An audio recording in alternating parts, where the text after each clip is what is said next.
Yes.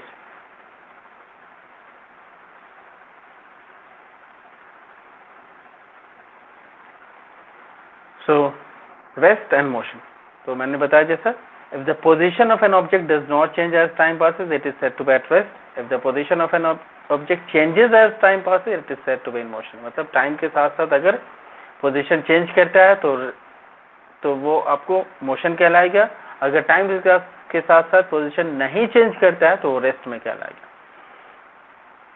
तो ये दो एग्जाम्पल भी देख रहे हैं हम लोग नीचे में।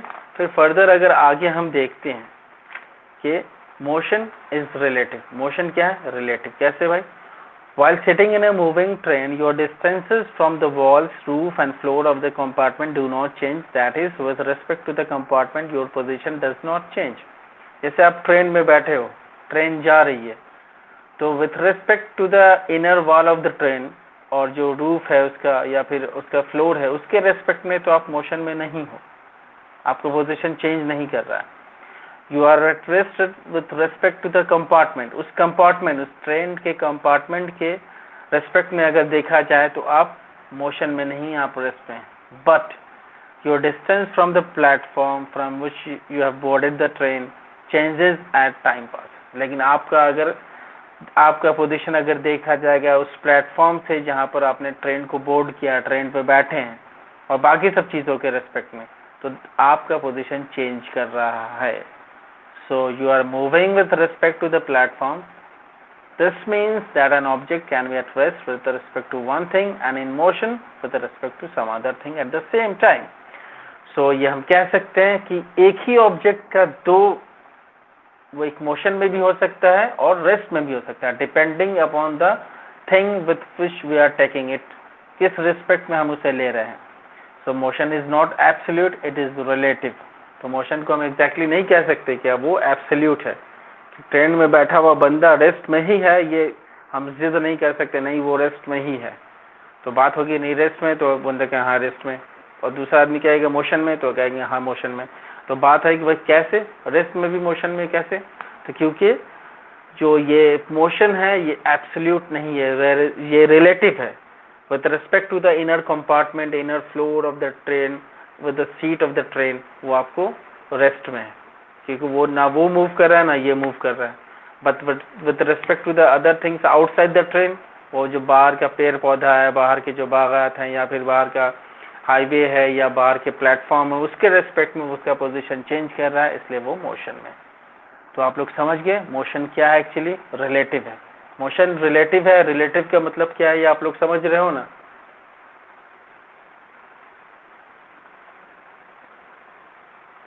Yes? Any confusion, any of you?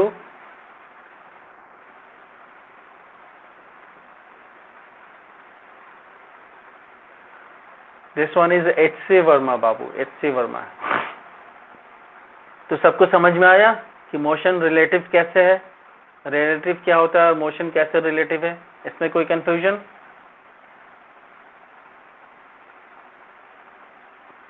शिखा, साक्षी, कोई बताओगी? कोई कंफ्यूजन है?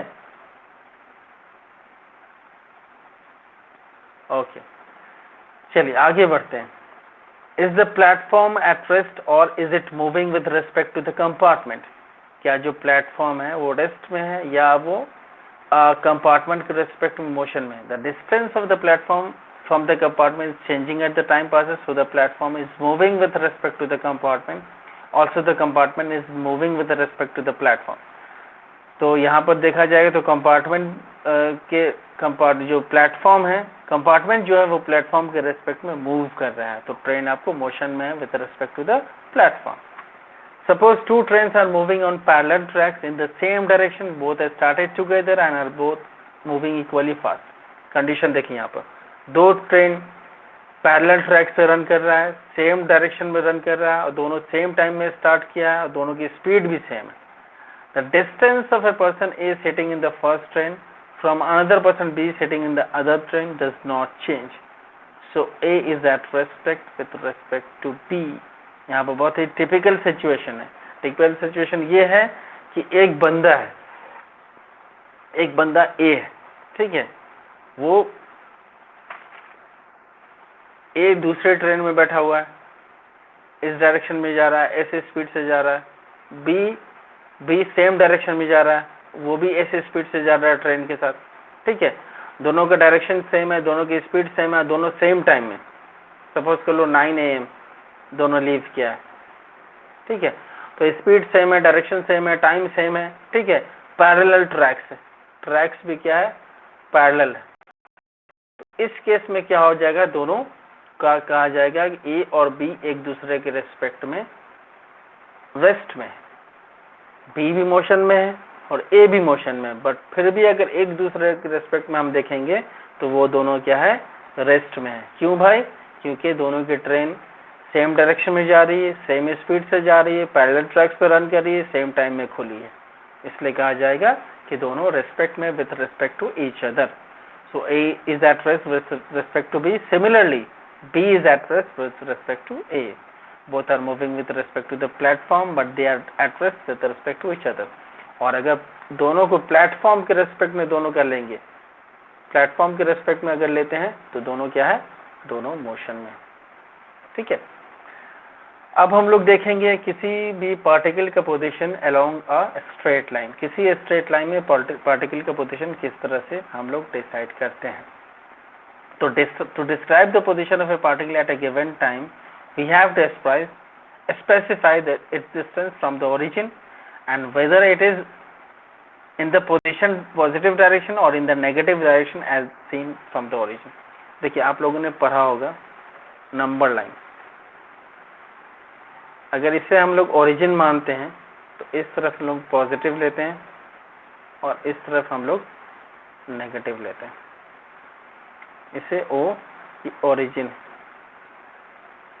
ठीक है। So the position of a particle on A straight line is described in a similar way. Consider a particle moving along a straight line. To describe its position, we choose a convenient point O on the line. एक point O हम लोगों ने ले लिया है। This can be done by stating the value of quantity x. एक quantity हम लोग x मानेंगे, which takes values as follows. कैसे भाई, if the particle is at origin, the value of x is 0. अगर जो पार्टिकल है, ठीक है, वो अगर ओरिजिन पे है तो x के बराबर हम लोग क्या लेंगे, 0 लेंगे, ठीक है। अगर वो 2 मीटर 2 यूनिट 1 2 1 2, अगर 2 यूनिट वो ओरिजिन से पॉजिटिव डायरेक्शन में जाता है तो उसको हम लोग क्या मानते हैं, सपोज कर लो यहाँ पहुंच गया x is equal to +2 metre. अगर 2 मीटर वो ओरिजिन से नेगेटिव की तरफ जाता है, सपोज कर लो यहाँ पहुँचो, तो उसको हम लोग x is equal to -2 metre ले लेते हैं, ठीक है। और इस तरह से हमारा पोजीशन डिसाइड करते रहेंगे। तो देखो मैग्नीट्यूड तो दोनों का सेम है, दोनों का 2 है, मैग्नीट्यूड कहते हैं न्यूमेरिकल वैल्यू को, ये भी 2 है, ये भी 2 है, बट दोनों अपोजिट डायरेक्शन में होने के कारण दोनों साइन कन्वेंशन में डिफर करता है। So the position of a particle moving along a straight line is described by a quantity x. The numerical value of x together with the unit gives the distance of the particle from the origin. तो जो numerical value वो तो बता रहा है कि आपको direction कितना ट्रेवल किए हैं, बट जो साइन है वो बता रहा है आपका डायरेक्शन। दोनों का साइन अगर सेम होता तो दोनों सेम डायरेक्शन में होते, मतलब न्यूमेरिकल वैल्यू और साइन अगर दोनों सेम होगा, ठीक है, दोनों सेम होगा तो दोनों का डायरेक्शन भी सेम और मैग्नीट्यूड वो सेम स्पीड से भी जा रहे हैं, ठीक है। बट यहाँ पर क्या है, साइन डिफरेंट है और आपको मैग्नीट्यूड सेम है, इसलिए साइन डिफरेंट होने के कारण वो क्या अपोजिट डायरेक्शन में है but with same speed. So the quantity x itself is called the position of the particle. In real life we often talk of motion of large object like a bicycle or a person, और ये सब चीज़ें ऐसी हम particle का movement का कह रहे हैं, बट बेसिकली जब हम लोग बात करते हैं तो हम पार्टिकल नहीं लेते हैं। वहाँ पर आप लोग के स्टैंडर्ड में बेसिकली हम लोग उस केस में क्या लेते हैं, बाइसिकल का या किसी मैन का इस तरह से मूवमेंट लेते हैं। जैसे यहाँ पर क्वेश्चन दिया है, क्वेश्चन क्या है भाई, consider the situation shown in the figure 2.3. What is the position of a particle when it is at P1? P1 पे होता है तो आप देखिएगा यहाँ पर इस तरह का फिगर, मैं यहाँ पर फिर से बना रहा हूँ, इसको ओरिजिन ले लीजिए, ये 1 है, ये आपको 2 है और ये आपको 3 है, इक्वल डिस्टेंस होना चाहिए, ये मीटर्स में, ये आपको -1 है, ये आपको -2 है, ये आपको -3 है। अब देखिए P1 इसने रखा है पॉजिटिव साइड 2 पे, P2 इसने रखा है पॉजिटिव नेगेटिव साइड 2 पे। तो बोला what is the position of a particle when it is at P1 and when it is at P2। तो बताइए तो पोजीशन ऑफ द पार्टिकल जब वो P1 पे है, P1 पे है तो पोजीशन हम कैसे डिस्क्राइब करेंगे? x इज इक्वल टू क्या लिखेंगे? 2 मीटर। ठीक है, very good, I think you are getting the points. और जब P2 पे है तो x इज इक्वल टू हम क्या लिखेंगे बताइए इस बार? Very good, -2 metre. ठीक है, क्या दूसरा क्वेश्चन, क्या दोनों पोजीशन सेम है? Are the two position same, yes और no?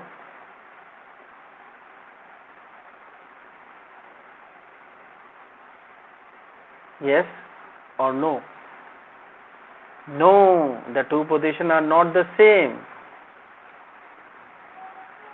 The two positions are not same. Reason क्या है भाई? कि दोनों का साइन सेम नहीं है, इसलिए वो दोनों सेम नहीं होगा। ठीक है, सी देखिए, Are the two distances of the particle from the origin the same? क्या दोनों का origin से डिस्टेंस सेम है? Yes or no?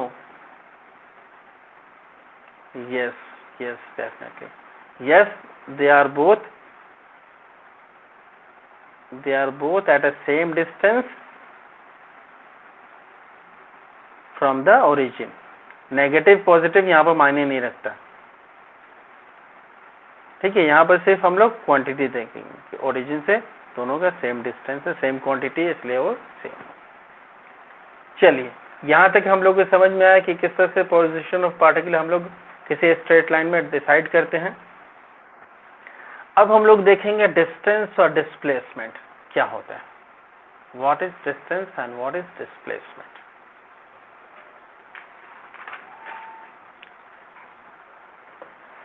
तो डिस्टेंस और डिस्प्लेसमेंट, जब हम लोग छोटे होते हैं तो हम लोग डिस्टेंस ही बोलते हैं, हर चीज़ को डिस्प्लेसमेंट से वाकिफ नहीं होते हैं। बट धीरे धीरे हमें पता चलता है वो distance is a different thing and displacement is a different thing. Suppose कर लीजिए कोई बंदा है, वो ए से बी की तरफ जाता है, ए पोजीशन से बी की तरफ जाता है, उसको जाने का रास्ता ये है।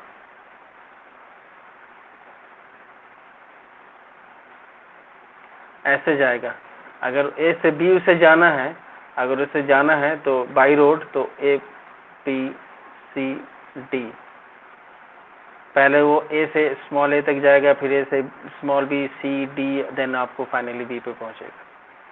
तो ये जो डिस्टेंस, ये जो आपको ट्रैवल कर रहा है, ए से ए जा रहा है, देन बी जा रहा है, देन सी जा रहा है, देन डी जा रहा है, देन अल्टीमेटली बी पे पहुंच रहा है, इसी को हम लोग कहते हैं डिस्टेंस। और अगर डायरेक्टली वो ए से बी जाता है, सपोज कि वो प्लेन से चला जाता है या उसे सीधा रास्ता मिल जाता है, that is called the displacement. In short we may say, और फाइनली और ultimately we may say that displacement is the shortest distance. सबसे छोटा जो डिस्टेंस होता है किसी दो पॉइंट के बीच का, उसको हम लोग कहते हैं displacement. We may define displacement in 2 points. पहला, the final position is from the initial position। जो distance जो होता है final position से initial position में किसी straight line में, उसको हम लोग displacement कहते हैं। final position that is यहाँ पर वो B है, initial position यहाँ पर A है। इनके बीच का जो straight line का जो difference होगा, स्ट्रेट लाइन का जो डिस्टेंस होगा, उसे हम कहते हैं क्या? डिस्प्लेसमेंट।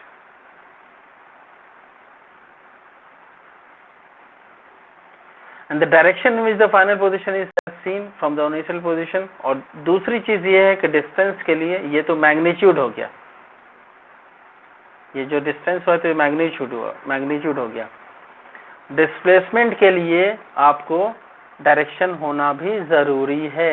डायरेक्शन, किस डायरेक्शन में मूवमेंट हो रहा है, ठीक है।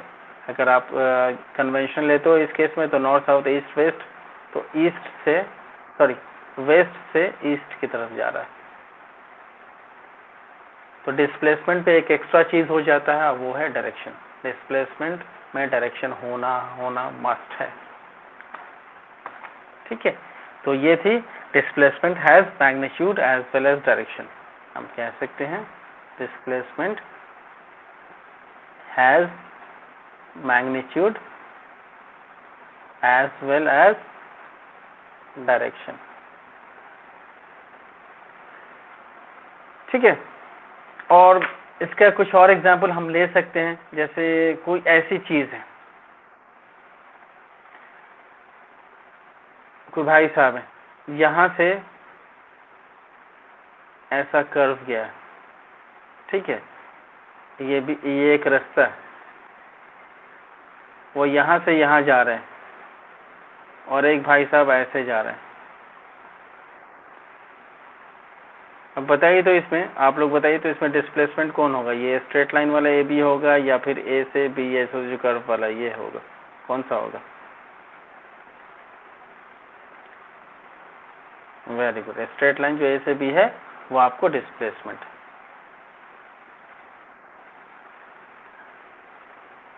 ठीक है। और ये जो मेरा क्या है, आप मेरा ये डिस्टेंस होगा, ठीक है।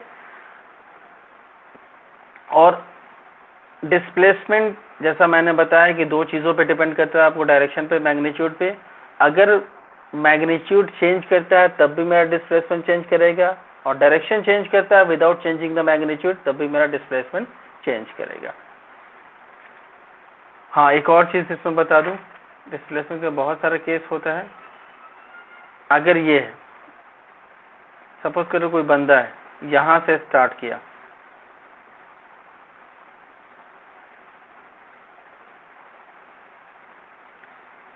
ए से स्टार्ट किया और यहाँ पर रख दीजिए बी, ए से स्टार्ट किया अल्टीमेटली ए पे पहुंच गया, बताइए इसका डिस्प्लेसमेंट क्या होगा? Any of you? ए से स्टार्ट किया ये बंदा और वापस ए पे, नहीं, just again think at my question. A से स्टार्ट करता है वो, पी होते हुए फाइनली ए पे पहुंच जाता है, तो उसका डिस्प्लेसमेंट क्या हुआ? ए टू ए, डिस्प्लेसमेंट क्या होगा?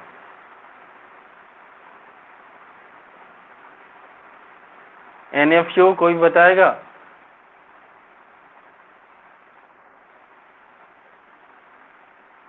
ए पे स्टार्ट किया, ए पे पहुंच गया, डिस्प्लेसमेंट विल बी जीरो, क्योंकि वो अपने पोजीशन से डिस्प्लेस किया ही नहीं। इसका अगर इंग्लिश में मीनिंग देखोगे, डिस्प्लेस मतलब अपने पोजीशन से हटना, तो पोजीशन से हटा कहाँ, वो जहाँ पे था वहीं पे है।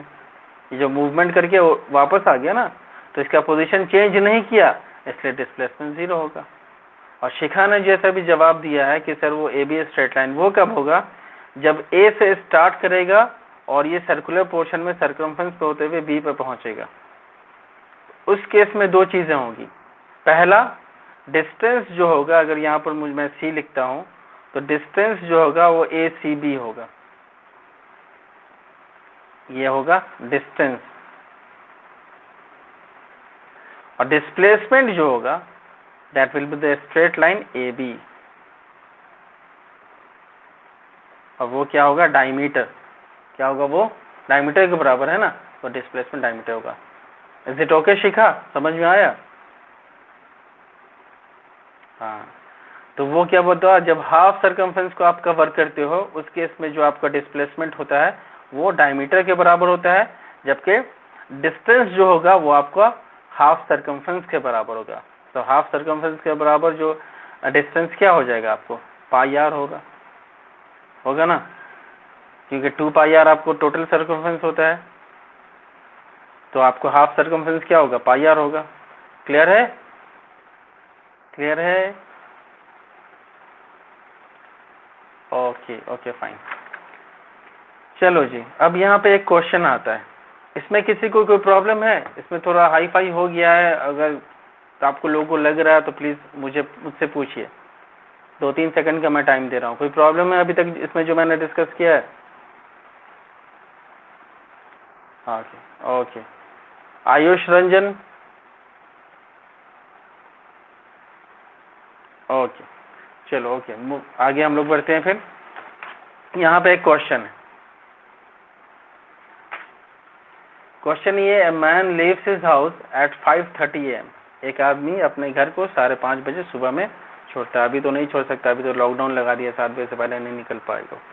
लेकिन सर चलो 5:30 बजे सुबह में वो निकल गया, लॉकडाउन से पहले की बात। For a morning walk and return at 6:15 AM। Depart किया था 5:30 में और अराइव किया आपको कब? 6:15 AM। Find his displacement in this time. बताओ उसका डिस्प्लेसमेंट क्या हुआ? घर पे था, घर पे आ गया।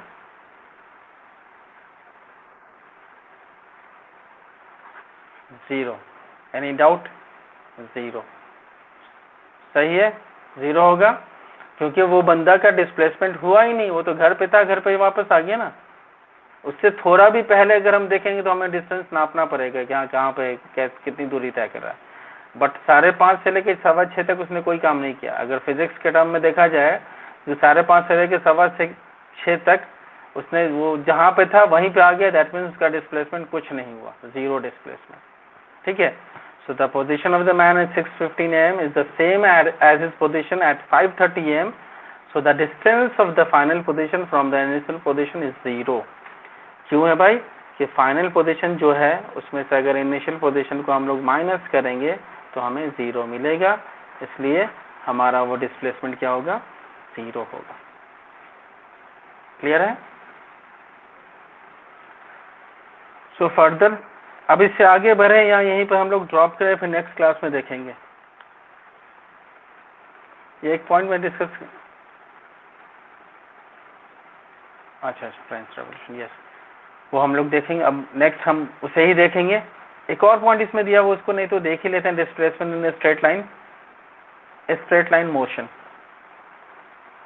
इसके बाद हम लोग स्टार्ट करेंगे वो displacement in straight line motion. जैसे यहाँ पर आपको वही सेम नंबर लाइन ही दिया हुआ है, 0 है ए पोजीशन पे, 1 को ए मान रहा है, देन 2 है और देन 3 पे बी माना जा रहा है। इधर नेगेटिव में -1 है, -2 है और देन -3 है। If a particle moves along a straight line is displacement is given by x2 - x1। जो भी पोजीशन होगा वो डिसाइड करेगा। ठीक है, अब सपोज है कोई पार्टिकल आपको O से A की तरफ जाता है, दूसरा पार्टिकल O से B की तरफ जाता है। उनका डिफरेंस अगर निकालना हो तो क्या करेंगे भाई? हम जाहिर सी बात है 3 - 1 कर देंगे तो मेरा कितना हो जाएगा? 2 मीटर का डिफरेंस होगा उनके बीच में। यह फंडा है, ये आपको इससे समझ में आ रहा है। अब इसी से रिलेटेड यहाँ पे एक क्वेश्चन दिया है, वो ये है, the position of a particle going along a straight line is x = 50 metre at 10:30 AM।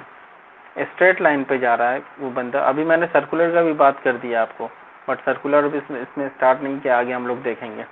इसमें स्ट्रेट लाइन की बात की जा रही है। x अगर 50 मीटर पे एक बंदा है, कब?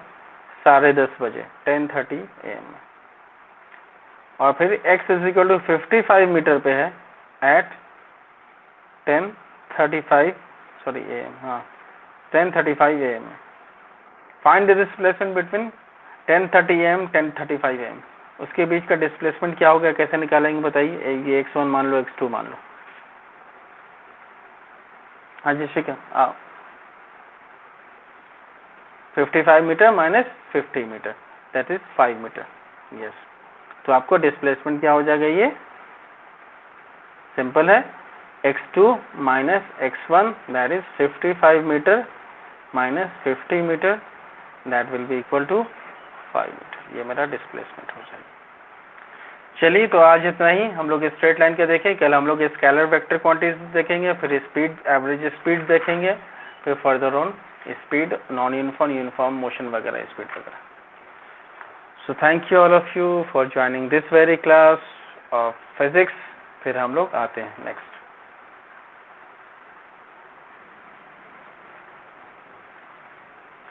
Wait for a while. अब हम लोग स्टार्ट करते हैं फ्रेंच रेवोल्यूशन। ये इसकी डायरी का प्रोग्राम है ही मुझे। अच्छा, फ्रेंच रेवोल्यूशन देख रहे थे या हम लोग ये देख रहे थे, डेमोक्रेसी देख रहे थे? क्या करना है?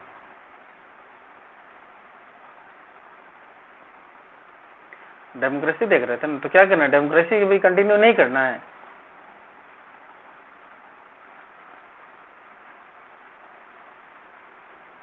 अच्छा, फ्रेंच रेवोल्यूशन का भी 2 पार्ट हो चुका था, तो फ्रेंच रेवोल्यूशन स्टार्ट करें ना। चलो जी, फ्रेंच मेडिकल टर्म।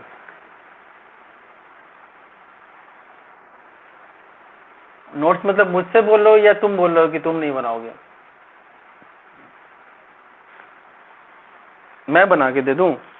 मैं बनाऊंगा, अभी मैंने नहीं बनाया है, मैं बनाऊंगा, बट मैं चाह रहा हूं कि पहले आप लोगों को कंठस्थ करा दूं जो है सब्जेक्ट।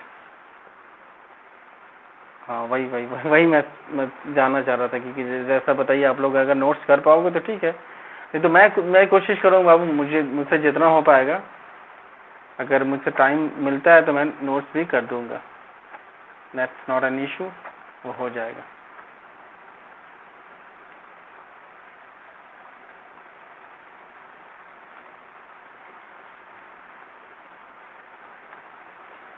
टोटल 11 लोग ज्वाइन कर चुके हैं, लेकिन अभी क्लास में 6 ही लोग हैं। पता नहीं इतने सारे एब्सेंट क्यों रहते हैं। खुशी आई है आज? खुशी ने कहा था दूसरा नंबर ज्वाइन कर। खुशी इज देयर?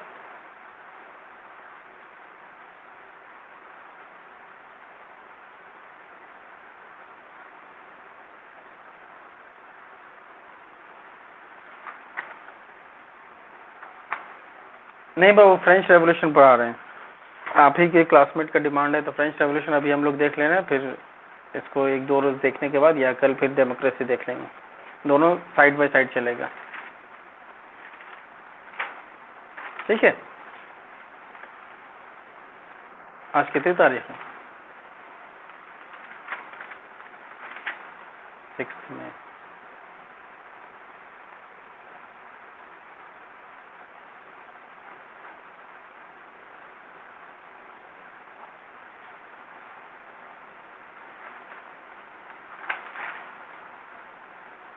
और आप लोग स्कूल में क्या हो रहा है अभी?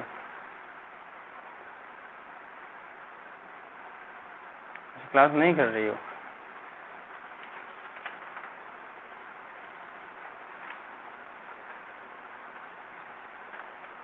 तो तुम लोग के बारे में तो बोला गया है कि 10th वालों को ऑप्शन नहीं दिया गया है, लेकिन 9th वालों तक के लिए तो मेरे ख्याल से बोला गया है कि जो क्लास नहीं करेगा उसको फी नहीं लगेगा। चलो, फी बच जाएगा, ठीक है, बढ़िया।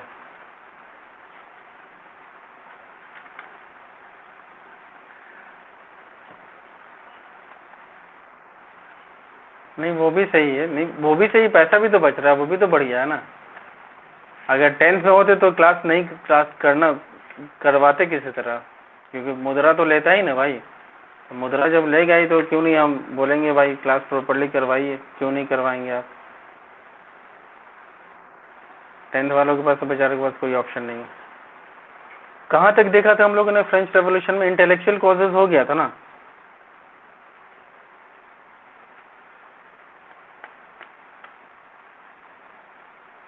एक्टिव पैसिव सिटीजन तक हो गया था।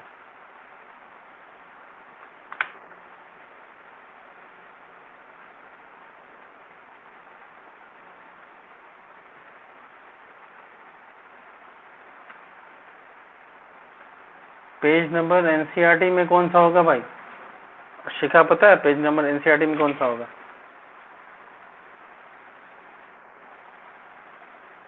10 तक हो गया था ना।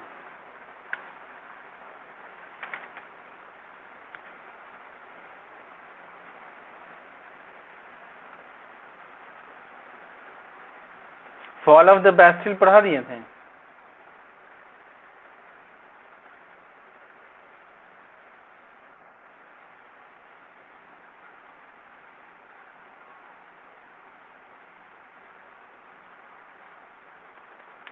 अच्छा,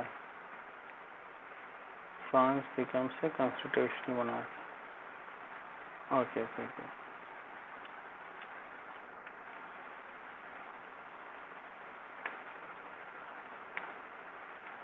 ठीक है।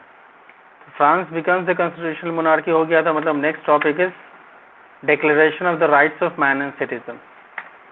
जब कॉन्स्टिट्यूशनल मोनार्की फ्रांस हो चुका था तो उसके बाद एक डिक्लेरेशन बनता है, उस डिक्लेरेशन के अकॉर्डिंगली जो सिटीजन है और जो वहाँ के लोग हैं उनके लिए सर्टेन डिक्लेरेशन किया गया था, राइट्स को प्रोवाइड किया गया था, ठीक है, कि वो क्या है, डिक्लेरेशन ऑफ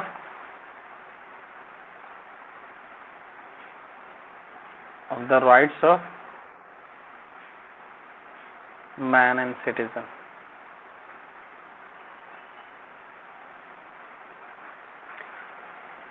तो कॉन्स्टिट्यूएंट असेंबली ने अपना प्रोग्राम 2 साल में कंप्लीट किया। 17 जून 17 जून 1789 से स्टार्ट किया था और 30 सितंबर 1791 में ये कंप्लीट। Is that here?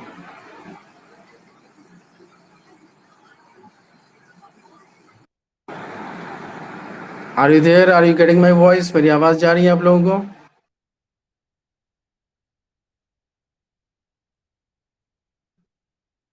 एक मिनट, once again, कोई कहना तो आवाज जा रही है मेरी? ओ यार, इसका कनेक्शन मतलब ब्लूटूथ।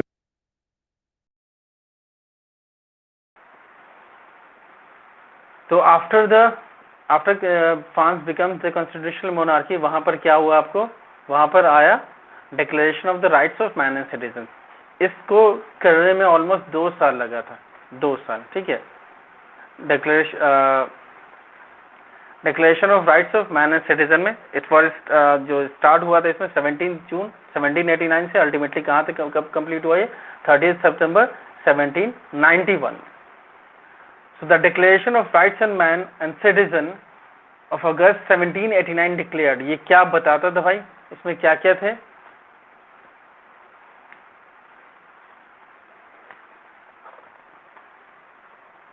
इसमें था क्या भाई, men are born free and equal in rights, जो लोग हैं वो आपको फ्री हैं and equal in rights से। men are born free, किसी तरह की कोई पाबंदी नहीं है, और इक्वल इन राइट्स, सब लोग क्या है, सबको बराबर हक मिला है। Second one, that sovereignty resides in the people, और किसी भी तरह का कोई बाहर का इंटरफेरेंस नहीं होना चाहिए। जो लोग हैं, जहाँ के लोग हैं वहीं पर उनका वहीं के लोग उन पर शासन करेंगे और कोई जबरदस्ती वाली बात नहीं होनी चाहिए। Third one, that the law expression of general will, that law the expression of general will, जो लॉ होता है वो जनरल विल का एक्सप्रेशन होता है। वो कैसे, I need to explain this one. General will, जैसे सब लोग जिस बात को गलत कहता है उसको गलत मान के हम लोग कानून बना दें। जैसे हमारे यहाँ जो रेप केसेस कुछ दिन पहले तक बहुत हो रहे थे, अभी तो कोरोना काल में बहुत सारी जो चीज़ें हैं बहुत कुछ दब भी गई हैं, बहुत कुछ नहीं भी हो रहा है, लोग सुधारने की कोशिश कर रहे हैं, क्योंकि एक बीमारी जो है बिल्कुल बुरी तरह से सबको परेशान की हुई है। तो सब लोग जानते थे कि रेप गलत है, तो सब लोगों ने भाई एक जनरल विल जाहिर किया कि इसके खिलाफ कानून बनना चाहिए, इसके खिलाफ कानून बना।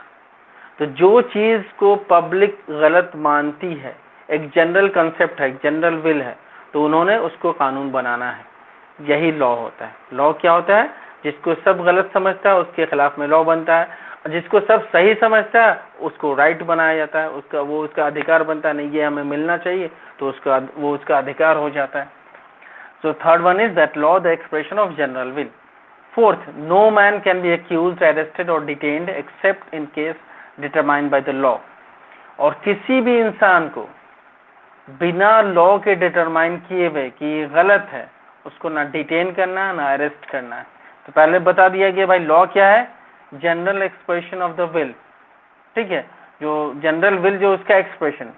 उसके बाद उसके खिलाफ में अगर कोई जाता है तो आप अरेस्ट करो, ठीक है, डिटेन करो, लेकिन हाँ बिना उसको फॉलो किए अगर आप किसी को अरेस्ट कर रहे हो तो ये गलत होगा। So undoubtedly it was a historic document and its essence embodied the true spirit of the revolution।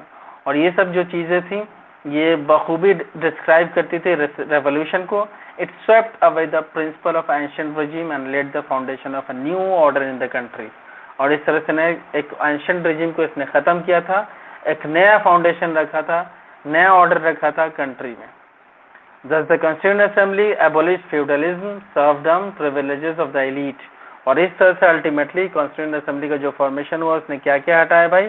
Feudalism को खत्म किया, सर्फडम को, गुलामी को खत्म किया, प्रिविलेजेस जो बर्थ राइट जो प्रिविलेजेस मिलते थे बर्थ के बेसिस पे उसको खत्म किया, और क्लास बेस्ड सोसाइटी थी वो खत्म होकर एक मॉडर्न इंडिविजुअलिस्टिक सोसाइटी बनी जिसमें हर इंसान को बराबर माना गया।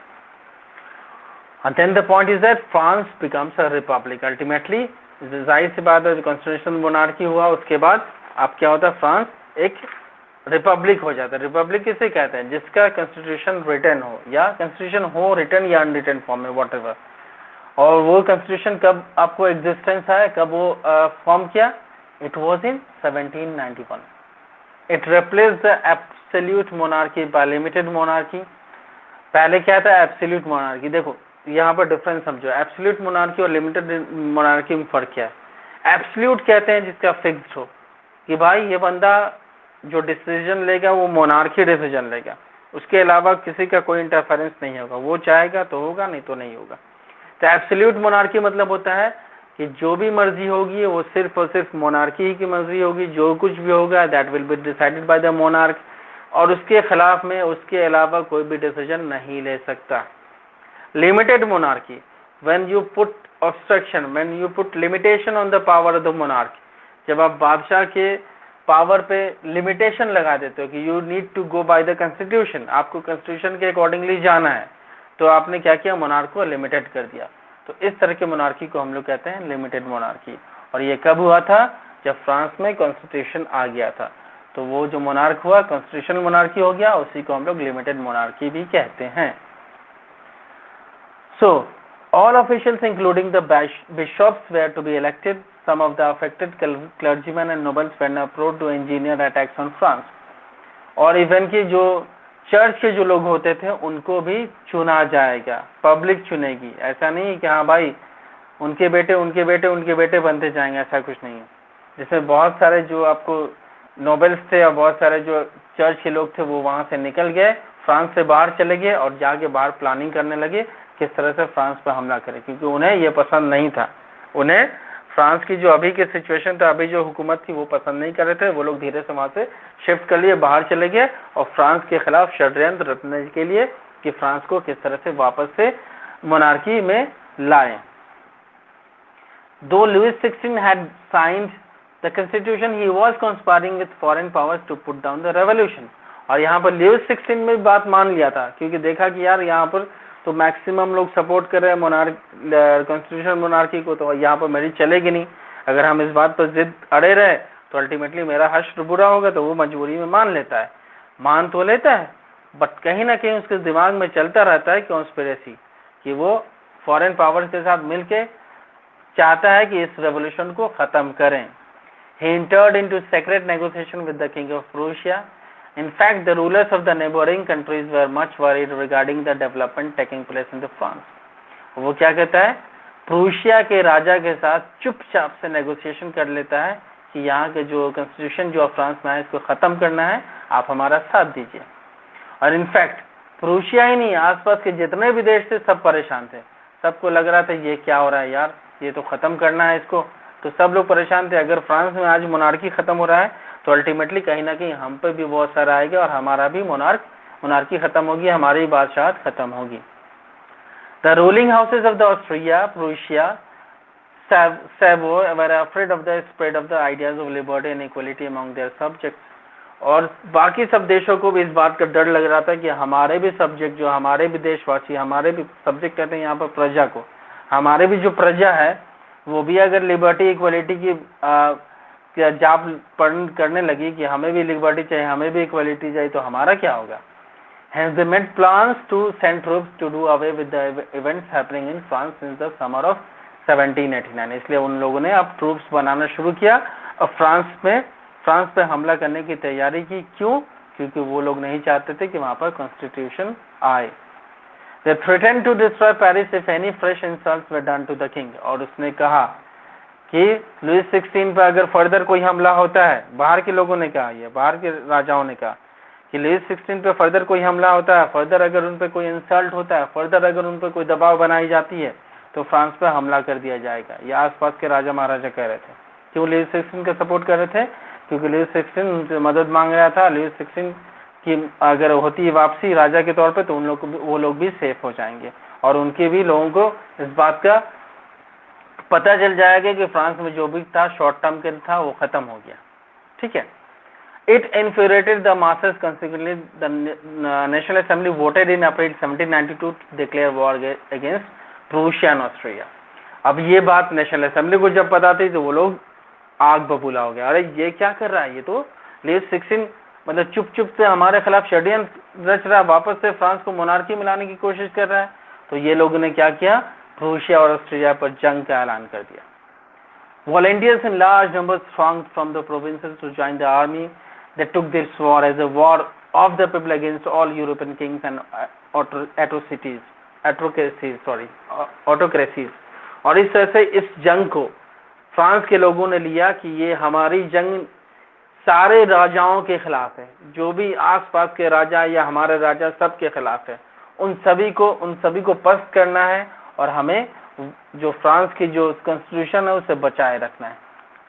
मार्सेलीज, a patriotic song composed by the poet Roger d'Isle, became very popular among the masses। और वहां पर मार्सेलीज एक जगह भी थी, उसी नाम से वहीं पर एक सॉन्ग बना जिसको पैट्रियोटिक सॉन्ग का भी नाम दिया गया और उसको मार्सेलीज ही कहा जाता था। उस सॉन्ग को भी उसी जगह के नाम पे उसका नाम पड़ा। ठीक है।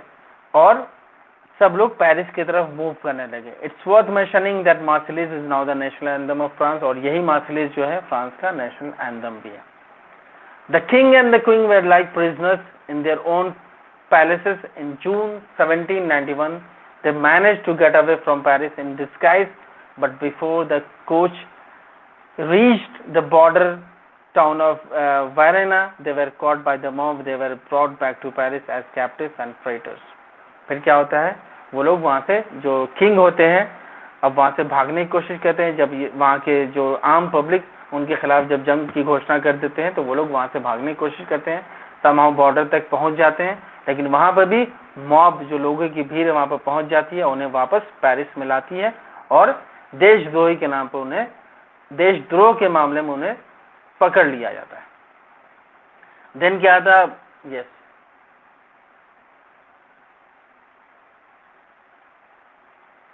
वर्सेलिस जगह था, वर्सेलिस भी जगह है। ठीक है। वर्सेलिस भी हम लोगों ने देखा होगा, वर्सेलिस लास्ट टाइम आया था आपको, ये मार्सेलिस है। वर्सेलिस भी जगह है। ठीक है। मार्सेलिस भी जगह है। मार्सेलिस के नाम पे आपको नेशनल एंथम है, क्योंकि यहीं पर नेशनल एंथम का ये हुआ था, लोगों ने यहीं पर गाया था और अल्टीमेटली ये नेशनल एंथम अभी तक है और इसको मार्सेलिस के नाम से ही जाना जाता है। ट्रीटी ऑफ वर्सेलिस, ये आपको याद आ रहा होगा, ये ट्रीटी ऑफ वर्सेलिस याद आ रहा होगा। ठीक है।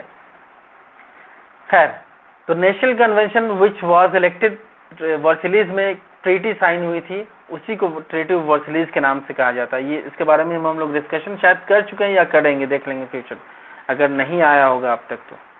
इसमें थोड़ा टॉपिक इधर उधर है। खैर,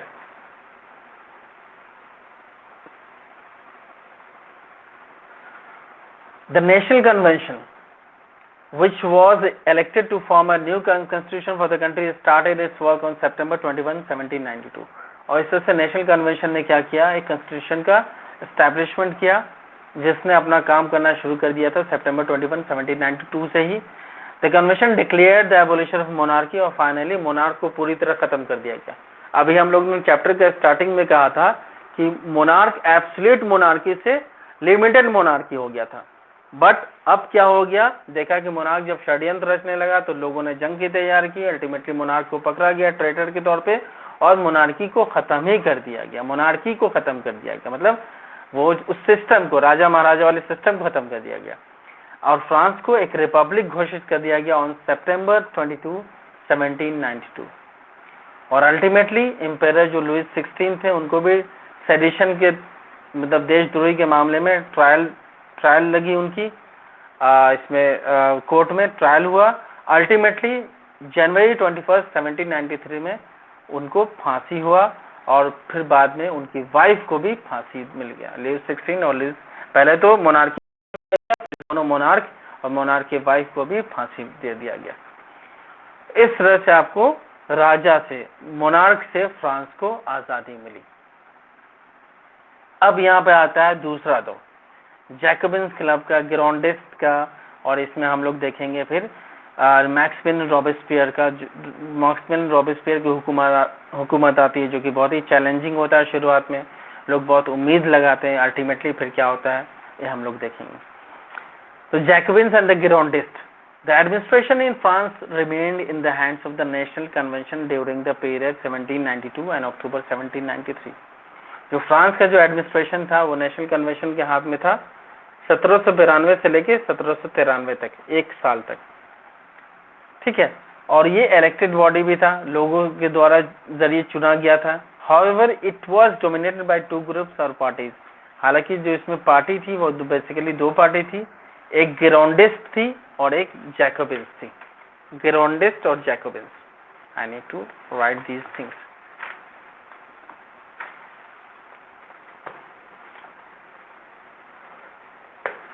one is Girondist and the second one is Jacobins, ठीक है। So both the parties were republicans, दोनों रिपब्लिकन से मतलब दोनों कॉन्स्टिट्यूशन में बिलीव करते थे। The Jacobins drive their names from the former convent of saint Jacobs in Paris. Jacobins का नाम किस नाम पे पड़ा था? सेंट जैकब्स के नाम पे पड़ा था। बहुत सारा जैकोबिन क्लब्स खुला था फ्रांस में during the revolution. They included in particular small shopkeepers, artisans, shoe makers, pastry cooks, आपको watch makers, printers as well as servants. मतलब जैकोबिन्स पे बेसिकली आपको बहुत ही गरीब लोग थे, पुअर पीजेंट्स लोग थे, ठीक है। पुअर पीपल इंक्लूड जैकोबिन्स, और भी पुअर पीपल ही नहीं, आपको स्मॉल शॉपकीपर्स वगैरह भी थे, ये सारे लोग थे, ठीक है।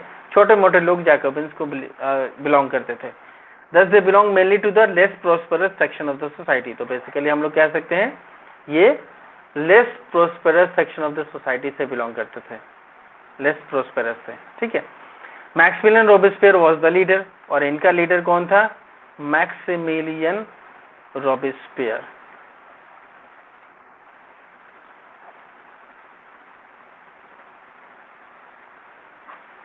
The Jacobins, in order to differentiate themselves from the fashionable section of the society, especially nobles, started wearing long striped trousers like that of the dock workers। और इन्होंने कहीं ना कहीं अपना ड्रेसअप भी बना रखा था, उनसे बाकी सब लोगों से अलग दिखने के लिए यूनिफॉर्म भी अपना बना रखा था, ठीक है। हालांकि दूसरी तरफ जो गिरोंडिस्ट थे वो कैसे भी थे भाई? गिरोंडिस्ट, उनकी भी कुछ अलग पहचान थी गिरोंडिस्ट की। Wish to form an orderly government, they wanted to put an in the period of bloody excesses, जो भी जुल्म ज्यादती होती उसको ये खत्म करना चाहते थे, ठीक है। कौन? गिरोंडिस्ट। End bloody excesses. They wanted to rescue the government from the Paris Commune, establishing the supremacy of the National Convention, और ये भी चाहते थे कि नेशनल कन्वेंशन का एस्टैब्लिशमेंट हो, ठीक है। At first the Girondists were supreme in the convention, but it soon passed under control of the Jacobins।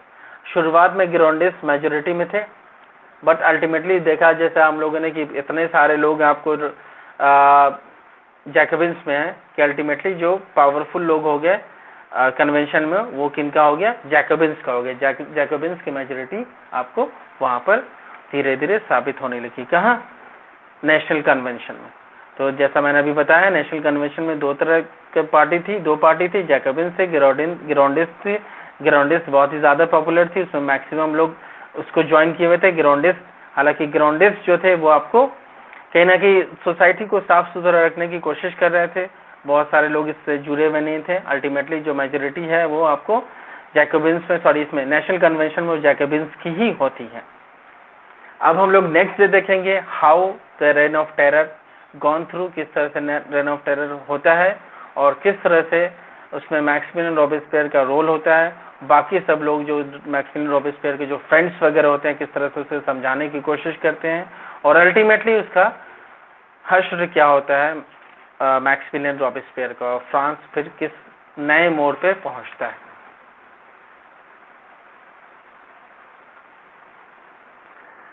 Till now anyone any confusion, कोई कंफ्यूजन आप लोगों को है किसी को भी?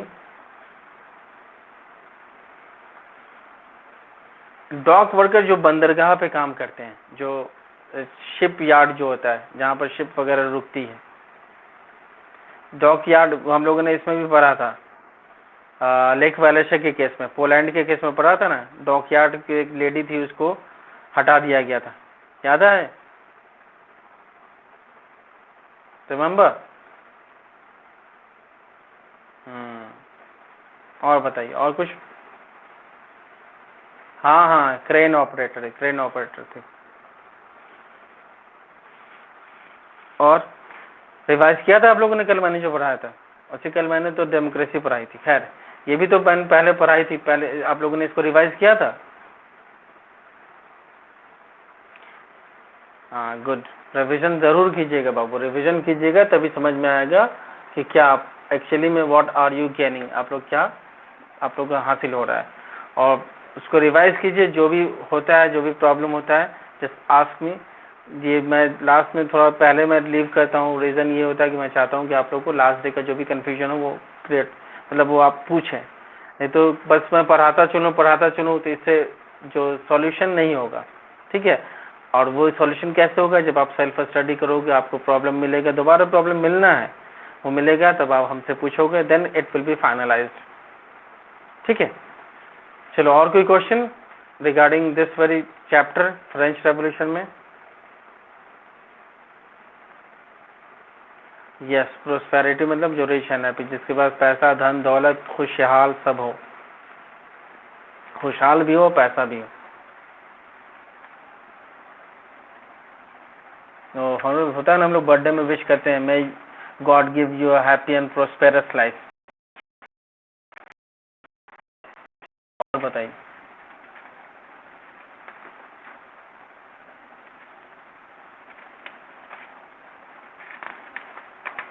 ये ट्रीटी ऑफ वर्सलिस तो पढ़ाया मैंने, बट ये कहाँ है अभी मुझे याद नहीं आ रहा है। जो अभी शिखा ने पूछा था, treaty of Versailles, it is somewhere यार, कहीं ना कहीं तो है। तुमने 10th का तो नहीं पढ़ लिया शिखा?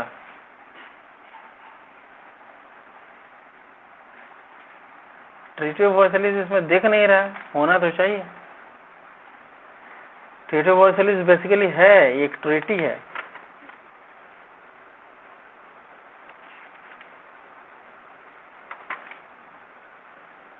साक्षी is there in the class? Sakshi है क्या?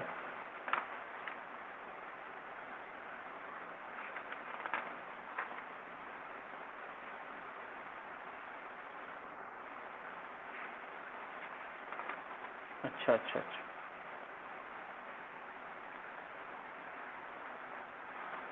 हाँ जो तीन स्टेट जो बना हुआ था,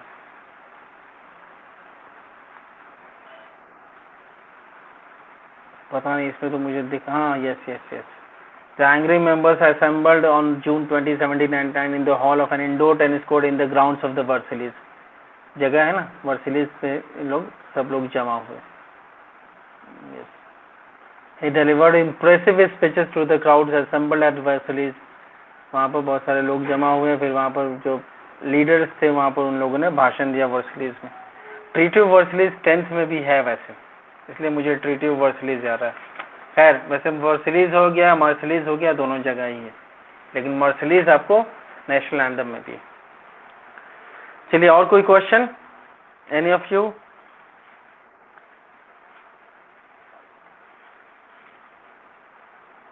मैथ्स बना रहे हैं आप लोग? अच्छा, कल फिजिक्स ही होगा ना, कल भी तो फिजिक्स पढ़ाएंगे।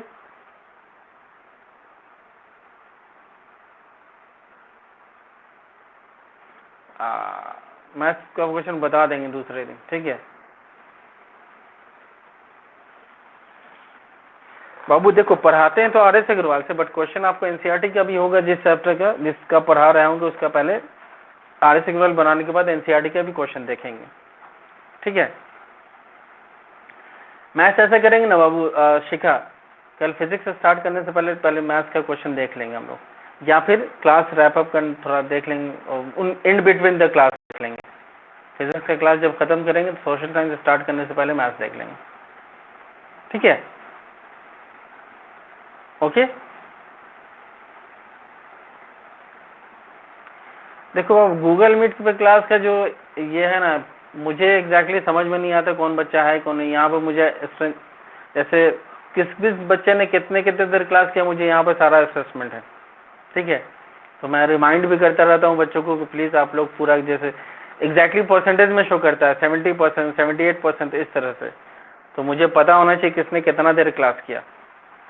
क्या होता नहीं, कहाँ नेटवर्क इशू है, सब तो आवाज वगैरह जा ही रही है, ठीक तो है। आप कौन सा नेट यूज कर रहे हैं? देखो कॉमन प्रॉब्लम इज जियो, मेरे तरफ भी जियो में प्रॉब्लम आ रहा है, हम लोग में बहुत सारे लोगों ने पोर्ट करवाया है, जियो से पोर्ट करवाया, जियो में प्रॉब्लम आ रहा है अभी कुछ दिनों से।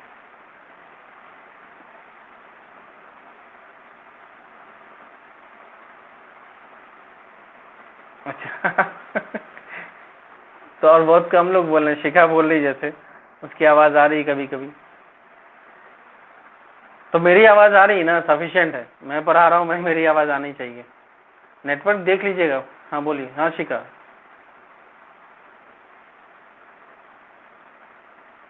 मैनर और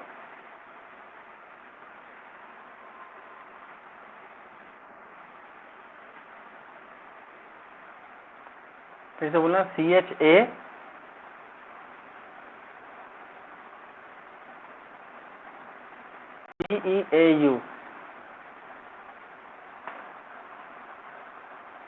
ये कहाँ देखा, ये फ्रेंच का ही लैंग्वेज लग रहा है मुझे, कहाँ पे है ये, कहाँ पे, शो में दिखाओ तो मुझे।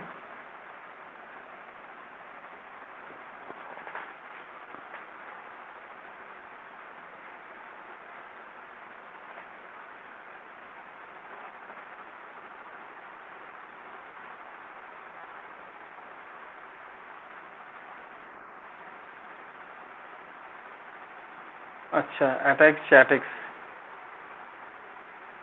मैनोर कहते हैं जो जो खेतों में जो काम करने वाले जो लोग होते हैं, मैनोर। चैटिक्स वहाँ पे देखो तो राइट साइड शिफ्ट करो तो वहाँ पे मीनिंग दिया हुआ उसका, क्या दिया हुआ है, कैसल और stately residence belonging to king और ए नोबल मैन। ये भी वही गुलाम के तौर पर हुआ, मतलब वैसे लोग जो कि किंग या नोबलमैन के साथ में रहते हैं, ठीक है, और उनका हेल्प करते हैं। Manor an estate consisting of the lord's lands and his mansion. अच्छा, वैसी जगह जहाँ पर आपको जहाँ पर बेसिकली जमींदारों की हुकूमत हो, ठीक है, लॉर्ड्स का मेंशन हो, लॉर्ड्स जमींदारों की हुकूमत हो, उसको मैनर कहते हैं, ठीक है। ये आपको इसमें एनसीईआरटी में दिया हुआ, इसमें नहीं दिया हुआ, इसलिए मैंने कहा कि एनसीईआरटी भी देखते रहिए। क्लियर है? और कुछ?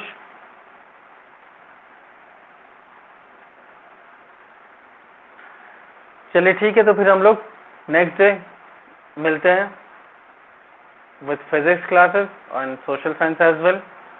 फिर हम लोग देखेंगे, कल भी फ्रेंच रेवोल्यूशन देख लेंगे, फिर हम लोग आगे बढ़ेंगे। Okay fine, till then take care, goodbye. और बाकी सब को प्लीज़, अगर आपके कांटेक्ट में जो है जो एटलीस्ट इनरोल कर चुके हैं उनको बोलिएगा ज्वाइन करने के लिए। Okay, thank you all of you. हाँ बोलो बोलो।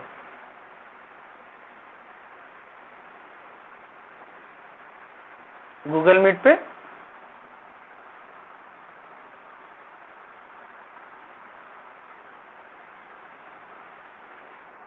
कौन?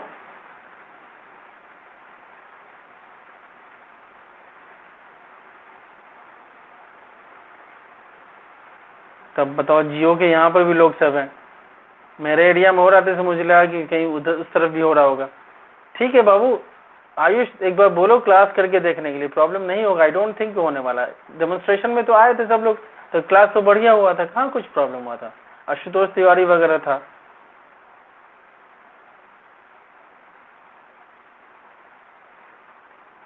अरे उस टाइम तो जूम पे मैंने लिया था, वो इस पे 30 मिनट पे नहीं था, जूम पे था।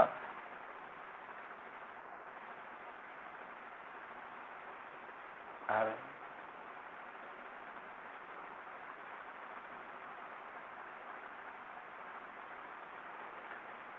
अरे तुम ट्राई करो बाबू, पोजीशन तुम जहाँ पर क्लास करते हो ना वहां पर से थोड़ा हट के करो, किसी और प्लेस पर जाके करो।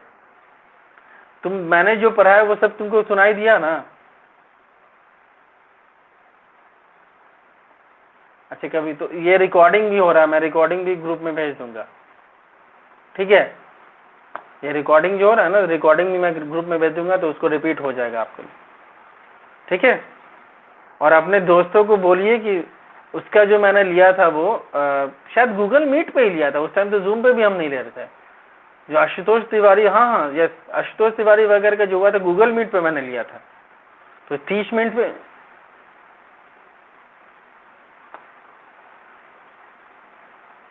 हाँ, आशुतोष तिवारी, प्रकाश सब था। 30 मिनट पे नहीं लिया था वो लोग, गूगल मीट पे ही लिए थे। उसके बाद जो फर्स्ट क्लास मैंने स्टार्ट किया था वो जूम पे किया था, और सेकंड क्लास से जो खुशी आप ही की क्लास की, उसने कहा 30 मिनट ट्राई कीजिए, तो मैंने 30 मिनट ट्राई किया, तो वाकई मैंने इसे बहुत अच्छा पाया, इसलिए मैंने 30 मिनट पे स्टार्ट किया। तो उन लोगों को तो मैंने 30 मिनट पे पढ़ाया नहीं है, और ना ही जूम पे, गूगल मीट पे पढ़ाया है। फर्स्ट डे मैंने जूम पे क्लास किया था, जैसा कि आप लोग की क्लासमेट भी जान रही होंगी। फर्स्ट डे मैंने जूम पे लिया था, उसके सेकंड डे से मैंने 30 मिनट पे शुरू किया। आप उनको बोलिए अगर ज्वाइन करना है तो ज्वाइन करके देखें, जैसा होगा फिर कंटिन्यू करेंगे। ठीक है, ओके आयुष, आई या हाँ 30 मिनट बेस्ट है तब। और खुशी की घर में और भी दीदी लोग भी क्लास लेती हैं, तो सही है बाबू, नेटवर्क इशू नहीं होता, और ये मुझे लगता है डेटा भी कम खाता है। तो आप लोग पहले ऑनलाइन क्लासेस भी उधर करो इधर करो, तो उनके लिए भी इश्यूज हैं। तो Ayush, I think you will be able to convince them, उन्हें कन्विंस करने में आपको, आप सब कन्विंस कर पाओगे, और नेक्स्ट डे उन लोगों के साथ आओगे। चलो ओके, फिर हम लोग मिलते हैं next day. Take care, goodbye, bye bye.